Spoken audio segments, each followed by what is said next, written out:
खामगाव शेगाव रोडवर तिहेरी अपघात. खामगाव शेगाव मार्गावरील जयपूर लांडे जवळील घटना. अपघातात 5 जणांचा मृत्यू तर 25 जण जखमी. जखमींना खामगाव येथील रुग्णालयात केले दाखल. जयपूर लांडे फाट्यासमोरील घटना. बुलढाणा जिल्ह्यात खामगाव शेगाव रोडवर 3 वाहनांचा विचित्र अपघात झाला आहे. या अपघातात 5 जणांचा दुर्दैवी मृत्यू झाला आहे. शेगाववरून कोल्हापूरकडे जाणाऱ्या बोलेरो पिकअप वाहनाने पुण्याकडून परतवाडाकडे जाणाऱ्या एसटी महामंडळच्या बसला समोरून धडक दिली. त्यानंतर मागून नाशिककडून अमरावतीकडे जाणाऱ्या खासगी ट्रॅव्हल्सने अपघातग्रस्त एसटी बसला जोरदार धडक दिली.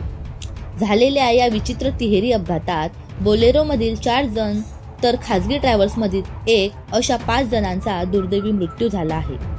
तर 25 प्रवासी या अपघातात जखमी झाले आहेत. घटनेची माहिती मिळताच खामगाव शहर पोलीस स्टेशनचे ठाणेदार रामकृष्ण पवार यांनी घटनास्थळी धाव घेतली व जखमींना खामगाव येथील शासकीय रुग्णालयात दाखल करण्यात आले आहे.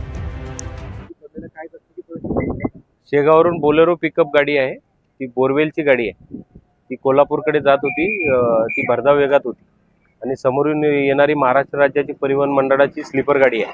तिला तिने या स्पॉटला धडक दिलेली आहे. हा एक प्रकारे ब्लॅक स्पॉट आहे. बरेच अपघात झालेले आहेत तिथे आपल्या ब्लॅक स्पॉटला. आम्ही PWDला तशा सूचना पण केलेल्या आहेत. याला समोरून धडक दिली. ही बस बाजूला थांबलेली असताना लक्झरी बस आली इंदानी ट्रॅव्हल्सची आणि या उभ्या गाडीला तिने धडक दिलेली आहे. याच्यामध्ये असा त्रिवेणी विचित्र अपघात झालेला आहे. यामध्ये बोलेरो पिकअप गाडीमधील बसलेले कदाचित 4 प्रवासी 4 लोक मयत झालेले आहेत स्पॉटवरच आणि लक्झरी मधील 1 प्रवासी मयत झालेला आहे आणि 15 ते 20 लोक जखमी आहेत. त्यांना तात्काळ आम्ही दवाखान्यात पोहोचवलेलं आहे ॲम्ब्युलन्सच्या मदतीने आणि मयतांना पण सामान्य रुग्णालय खामगाव येथे दवाखान्यात पोहोचवलेलं.